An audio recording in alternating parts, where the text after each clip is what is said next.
Hey, you guys, welcome back. Let's just run through this and then we'll talk, okay? So we got the Eight of Pentacles, the Page of Swords, the Ten of Wands in the reverse. My clarifiers are the Queen of Cups in the reverse, the Ace of Cups in the reverse. The bottom of the deck is the Ten of Cups. All right. So first of all, you guys ever met a person who wasn't satisfied with the answers? So they keep devising new questions. Okay, they just keep coming up with new questions until they get an answer that satisfies them. This is what is going on here, okay?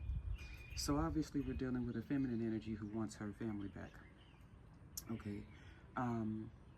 But it more so feels like to me, whoever I'm talking to, you are more so fixated on the image of the Ten of Cups, all right? Your focus is on restoring an image, okay?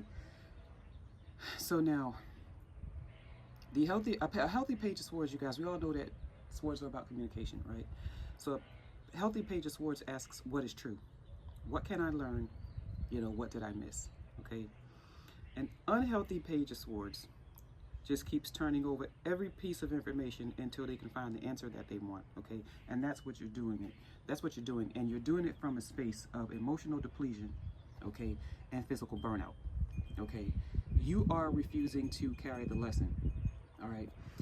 At one point in time, there's an opportunity here for a new emotional, beginning, okay? There was an opportunity for you to pour back into yourself, and you didn't take it, all right? Now, let's do a little bit of math, okay? 10 plus 2 is 12, right? We got 12 cups here. You guys, the 12th card in Hangman, I'm sorry, the 12th card in Tarot is the Hangman, okay?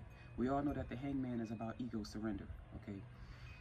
You guys, the ego does not like to be wrong, okay? So that's why these ego deaths are so important, okay? Because if the ego can shut the hell up, okay, you end up in that spiritual pause, in that spiritual space, okay, where you begin to get a brand new perspective shift, okay? A lot of times, you guys, in spiritual awakenings, when you start these journeys, you'll learn that you don't find out anything new. And when I say that, I mean about whatever triggered you into your spiritual awakening in the first place, okay? What happens is that, like I said, the ego is finally quieted down, okay? So in the process of beginning to heal, okay, you begin to see that some of this shit was yours, okay? That it wasn't always about the other person, okay? So basically you go from an unhealed lens to a healed lens, okay? You're refusing that, all right? Which is why, another reason why this Ten of Wands is here, okay? You're refusing to carry the lesson, okay? You are completely burnt out, okay? And you're emotionally drained. You are depleted here, okay? And so, with that being said, like I said, you just keep working and focusing on changing up the question, okay? You're not studying to get an understanding or an understanding of the situation, okay? You're studying so that you can, I would say, create some sort of argument for why you should have your family back, okay, when, in my opinion, you were living in an image in the first place, okay? So like I said, all you know is, I want my family back, I need this image back, and I want this image restored, okay? I just did a video a few days ago, you guys, about pouring all of this energy and working so hard to study the blocks and the delays, okay? What you need to be asking yourself, okay, is, what does this say about me, okay? How can I heal myself, okay? How can I rebuild?